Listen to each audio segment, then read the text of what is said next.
wanted to see. No matter how you treated him, no matter where he went. If we were driving and this woman was stranded on the side of the road trying to change her tire, my father made me stop.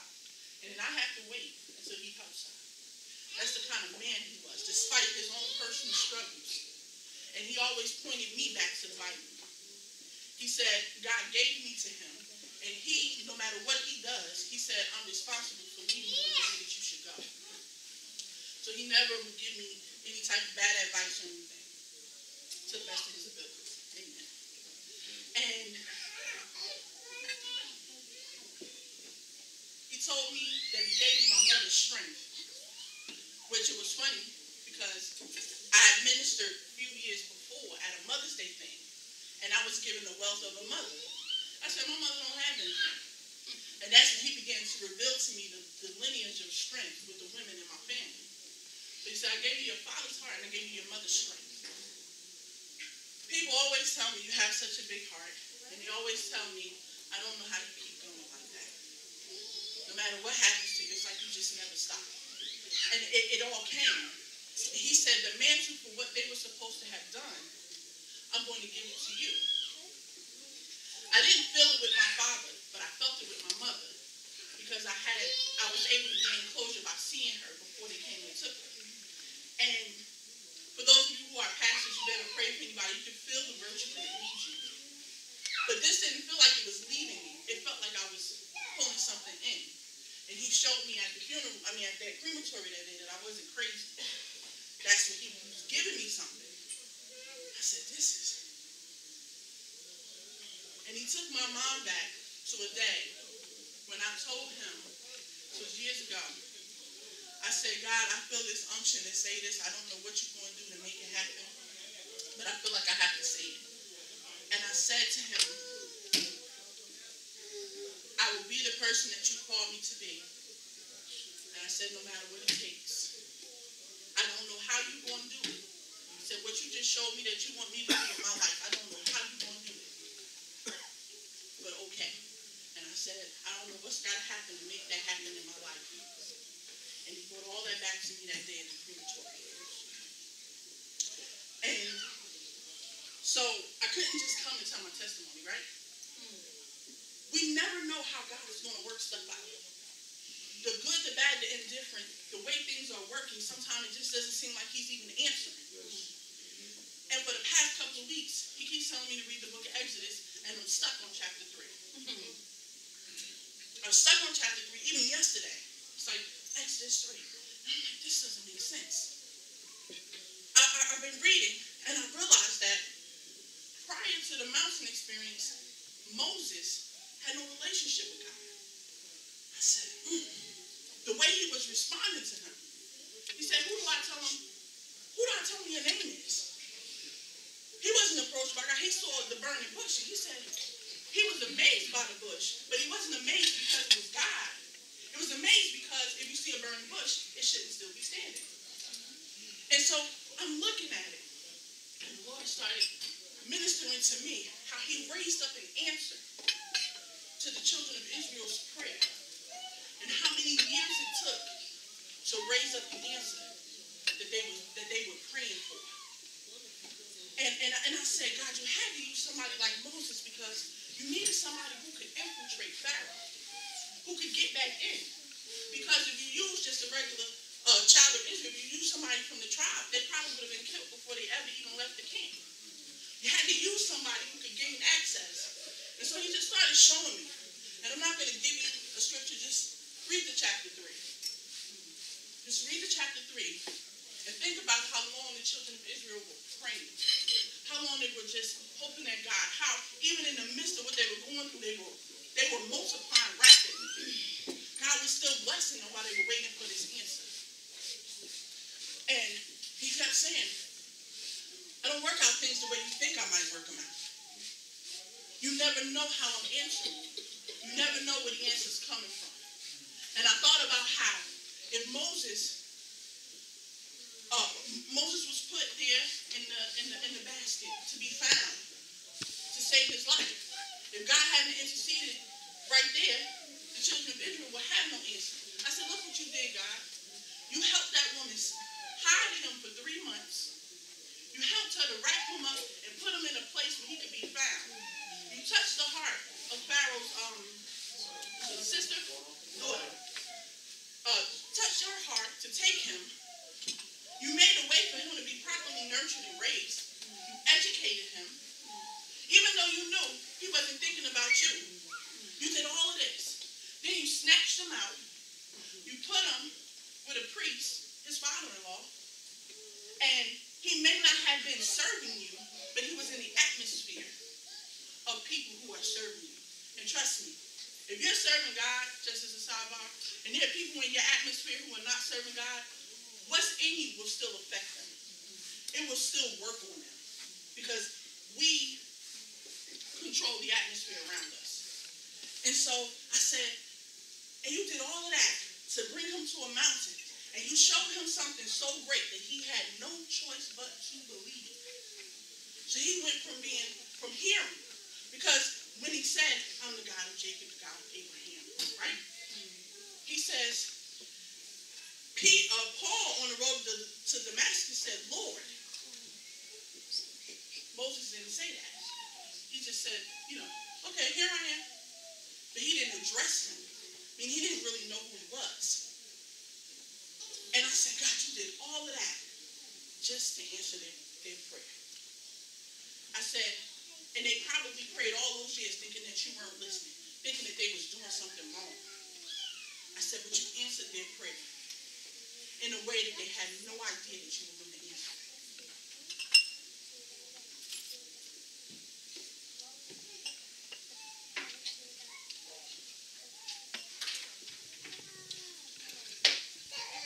I kept being conflicted even until this morning, until I was standing at the airport as to what to say. I didn't have it. I knew I was supposed to tell my testimony. And the Lord is saying today that there's some ways that he's working things out, but it's not according to how we may think he's working them out. It's not according. The whole Christian world is in a big uproar because legal gay marriage has been legalized across all 50 states. I'm going to tell you the God's honest truth. It will get worse before it ever gets better. But don't let go. Because there is an answer. And God does have a plan. The children of Israel suffered many years before they ever saw the answer come. You know what I'm saying? So he told me to read this passage to you. I don't know if you guys know this book. It's by John Melindy and Mark Daniels called Prayer Altars. I teach it for the Gatekeepers Ministry at my church. And it says, this is John Melindy. They built a church and they just assumed how to put it together based on what they know that they're supposed to do. And the Lord said to him, when he was trying to figure out what to name the church, he said, do you realize you're trying to find something to fit into the system? You're trying to find a name that will appeal to the system. You're trying to find a system of work that is going to be acceptable to the people.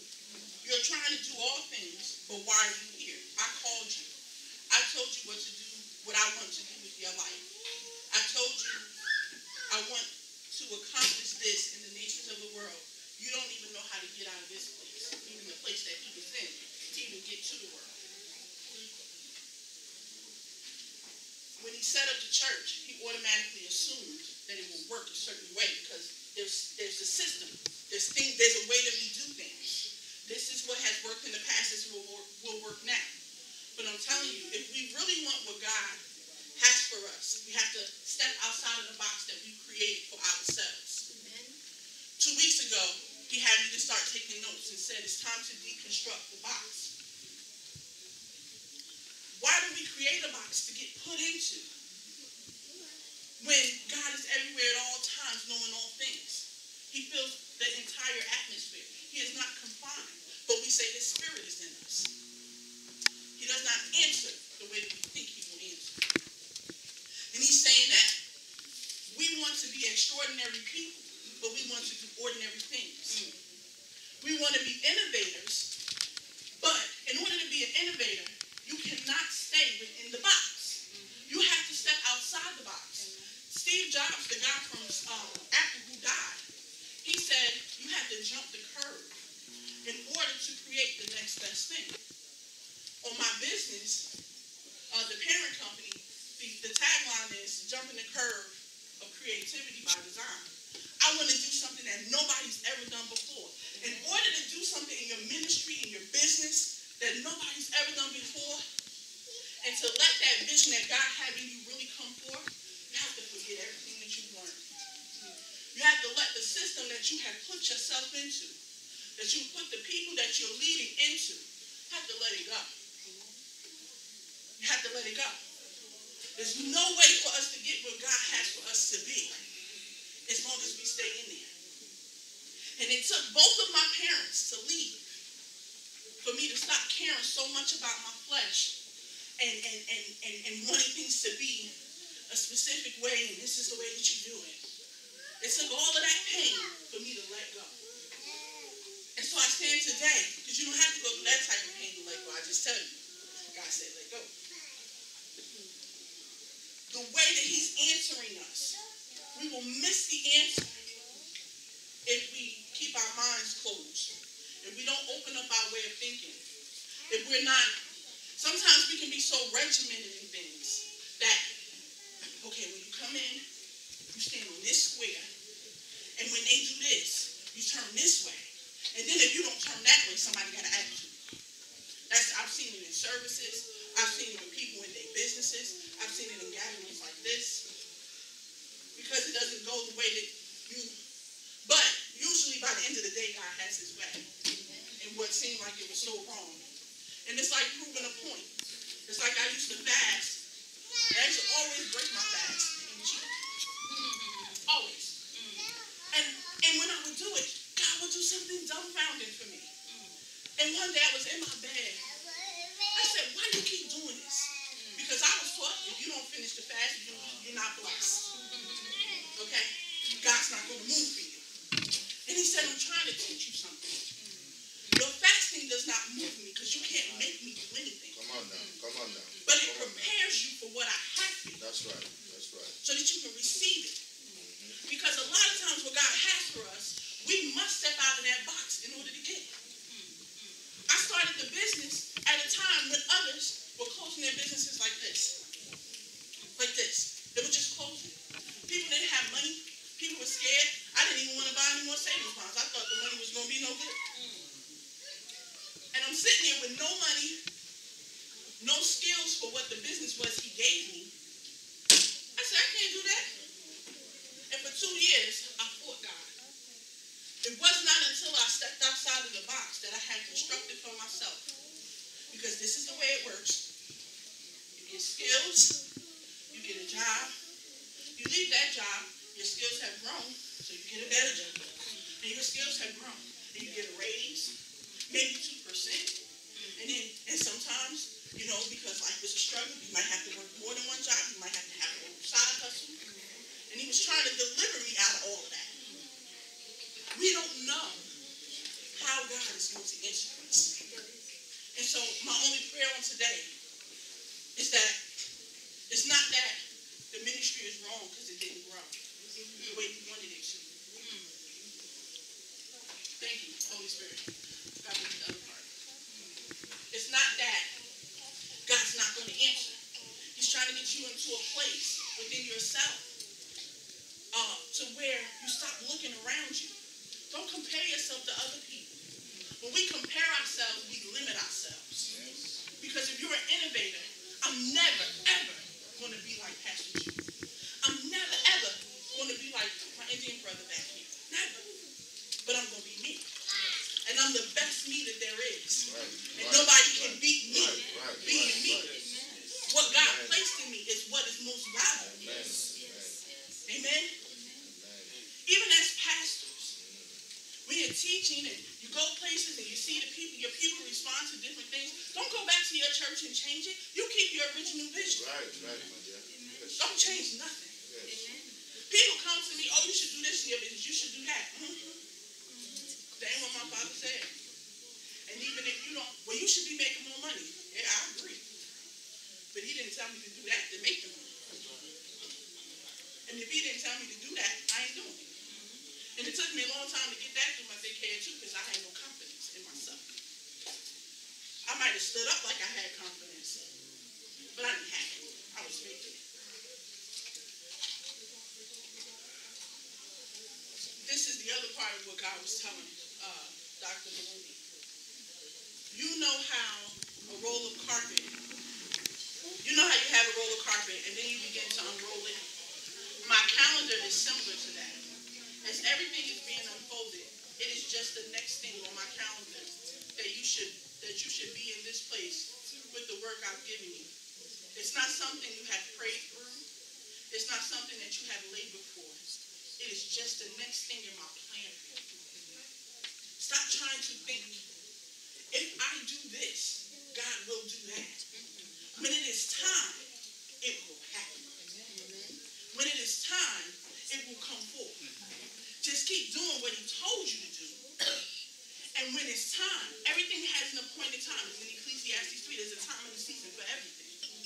And we can't, people say, oh, if you fast for 40 days and darn near kill yourself because you ain't going to even drink water, you're going to speed up when God gives it to you.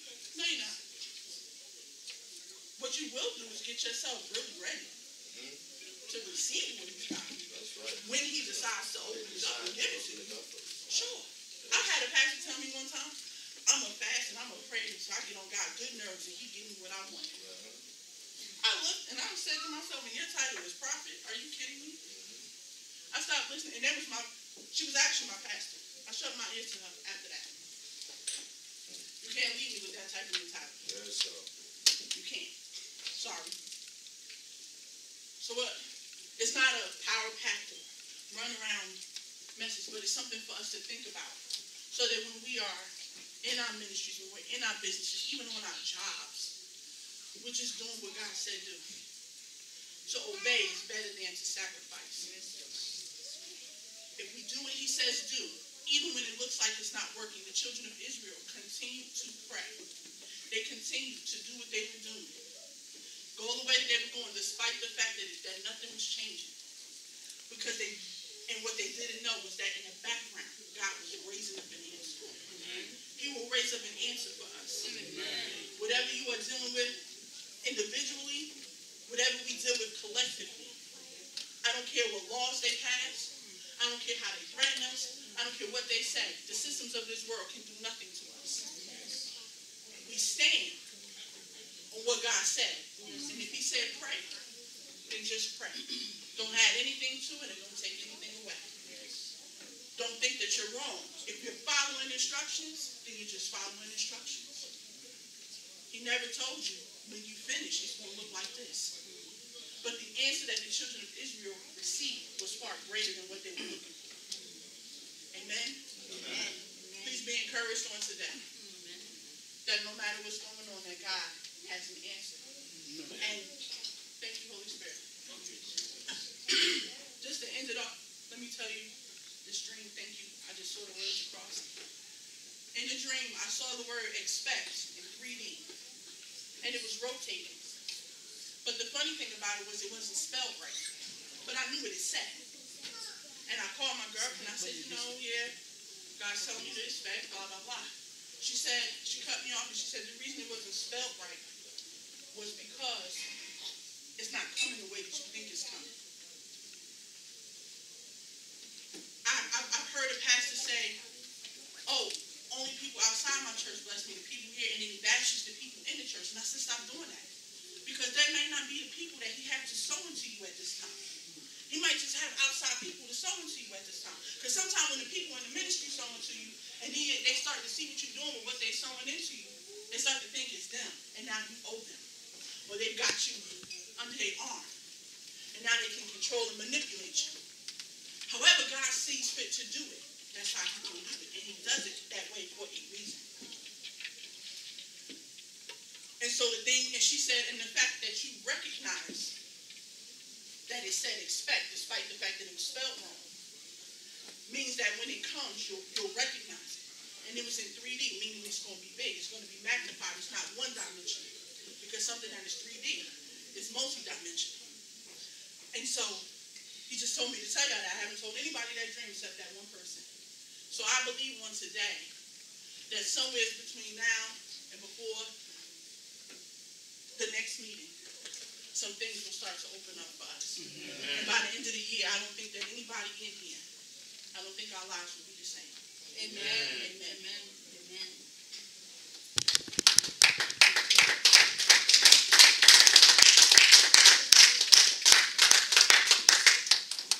Bless you. Hallelujah. Father, we thank you for your word. Thank you, Lord. Lift your daughter before the throne of grace. And we pray that your hand will continually be upon her for good in the mighty name of Jesus. Father, we say thank you. In Jesus' name we pray. Amen. Let's prepare our offering. Time is fast spent. Remember this, that by the grace of God, we have been opportune, privileged to have to give this cause.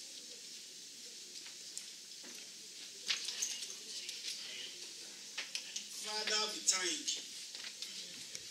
This is an opportunity again to be blessed of the Lord in accordance to your word. The Bible says, give and it shall be given unto you with measure, pressed down, shaken together, running over, and may put it to your bosom. We thank you because of the faithfulness of you and the reliability of the word of God. This word will work for us in the mighty name of Jesus. Amen. Father God, even from the abundance that you've given unto us for bringing this, let it be acceptable unto thee in the name of Jesus. Let, oh God, the windows of heaven be opened upon each and every one of us individually, our families, collectively, in the name of Jesus. Father, we say thank you. In Jesus' name we pray. Amen. The offering box is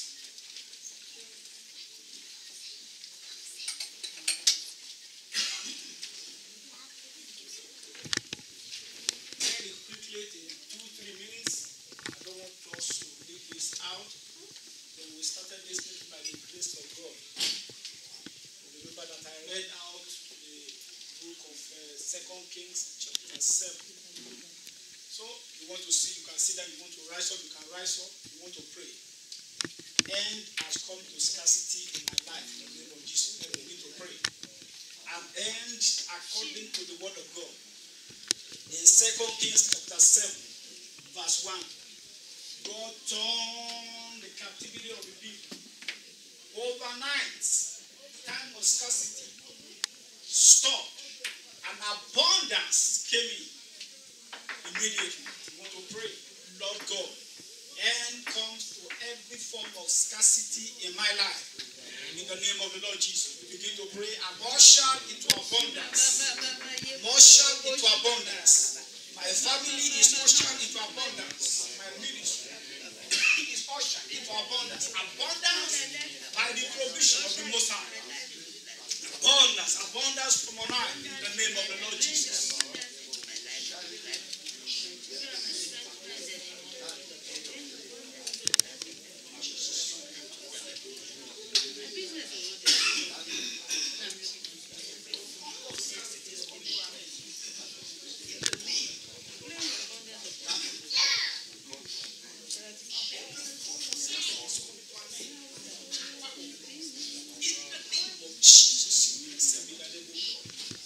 In Jesus Christ's name we pray. Amen. Unlikely instrument God used. 4 lepers.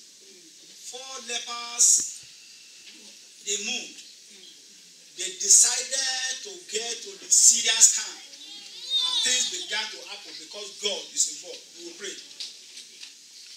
In every aspect of my life, of my family, of my ministry, God will be involved. Let us begin to pray. I surrender my children to God. I surrender my husband. I surrender my wife. I surrender my marriage. I surrender everything pertaining unto me to God. God, you will be the primary factor that will be moving in my home. In the name of the Lord Jesus Christ. Every instrument that you are prepared to use for us, oh God, we shall be connected. We shall be connected. We shall be connected. In the mighty name of the Lord Jesus. Blessed be thy name, O God. In Jesus Christ's name we pray. Amen. In that book, the Bible says, The movement of 4 lepers, that movement looked as if there were army with chariots and horses. You will pray, God, echo me, announce me, announce my ministry, announce my gifts, announce me, oh Lord.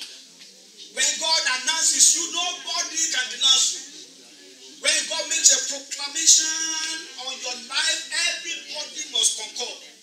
It shall be God that will promote you. It shall be God that will lift you up. It shall be God that will set you up. In the name of the Lord Jesus. And announce us. Announce us, oh Lord our Father.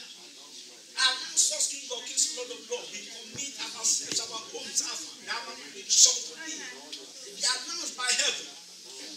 In the mighty name of the Lord Jesus. Father, we worship you.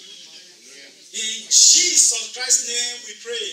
Amen. The Bible says that man that is very close to the king said, even if God will open the windows of heaven, this cannot be.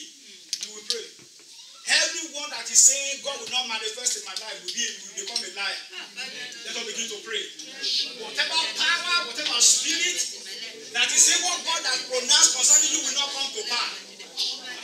No, they are liars and they will be liars. They shall be liars because the word of God will come to pass in your life, in the life of your husband, in the life of your wife, in the life of your children, in that job, in that ministry, in that church. The word of God will come to pass in the precious name of the Lord Jesus. Amen. Father God, we bless you. Everyone that is speaking contrary word in our life, they shall be liars in the mighty name of the Lord Jesus. Father, we bless you. Hallelujah. In Jesus Christ's name we pray. Amen. As I told you in that revelation that I know somebody had a very big ministry. I went there and I got to the house and there were flies. And I saw a bowl of food here. Flies were on it. Nobody can hear that. You will pray. Everything that will not allow me to enjoy what God has provided for me, today I may come to it in the name of Jesus. Everything. If you have food, you have money, you have food at home, but you are sick, you can't eat. What is the benefit of it? Even though you have food, but you can't eat. No. You have a house, but you have to work in the job, you are not even sleeping in the house to pay mortgage. You are not enjoying the house. It's a blessing that is not being enjoyed. No. Everything that is not allowing me to enjoy the blessings of God, I terminate it all. Let the fire of God consume me. In the mighty name of the Lord Jesus. Lord God of heaven and earth, we pray. Everything that is not allowing us to enjoy what you have graciously provided for us. Lord, today we say, Lord, by the power of the word of God, let our life come to you. In the name of the Lord Jesus. Bless you. Lord God, every fly that is polluting what you have provided for us, we consume it with the fire of the Holy Ghost. In the mighty name of the Lord Jesus. In Jesus' name we pray. Amen. There's somebody has maybe you still have it, maybe in the tracker. The number of the vehicle is 2115. That's what I saw. 2115. But if you are like me, I don't even know the number of my car. So you will pray. God, you that will provide me this beauty, let it manifest. In whatever way, whatever is it, God, that I will see and I will glory in your name. Let it come to pass. Let us begin to pray. God, beautify us. God will beautify you. God will make things easy for you by the power of the Almighty. Regardless of the economy, regardless of what is going on around you, God can fix you. That God Himself will fix us. God will fix our home. God will fix our job. God will fix our businesses. In the mighty name of the Lord Jesus Christ. Father, Lord God, you will help us. You will arise, you will help us.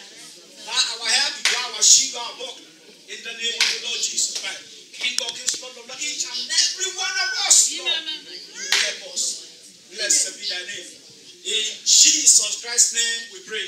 Amen. Let us begin to bless the name of the Almighty God. That you have come to this place today, it will not be in vain. You will remember this day, you will bless God. Because scarcity is coming to an end in your life. You have been ushered into abundance. Your ministry being ushered into abundance. You will not borrow to pay. In the name of Jesus.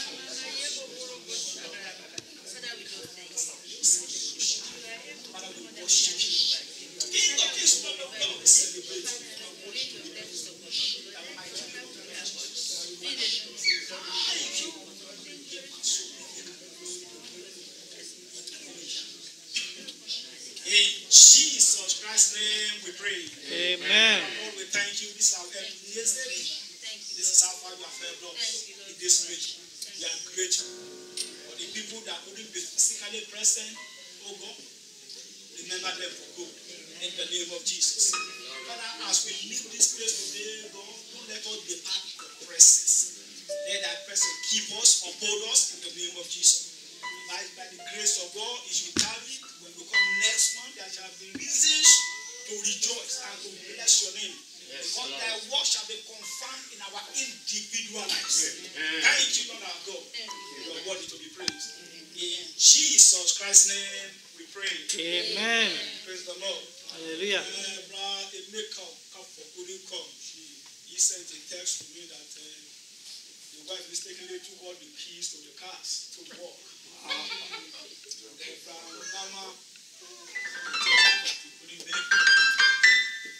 Yes, God, you know that phone number you can get in touch.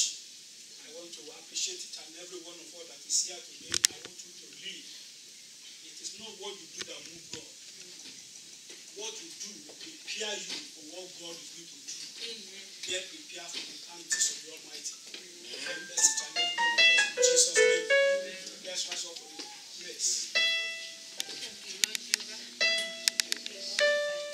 The grace and fellowship.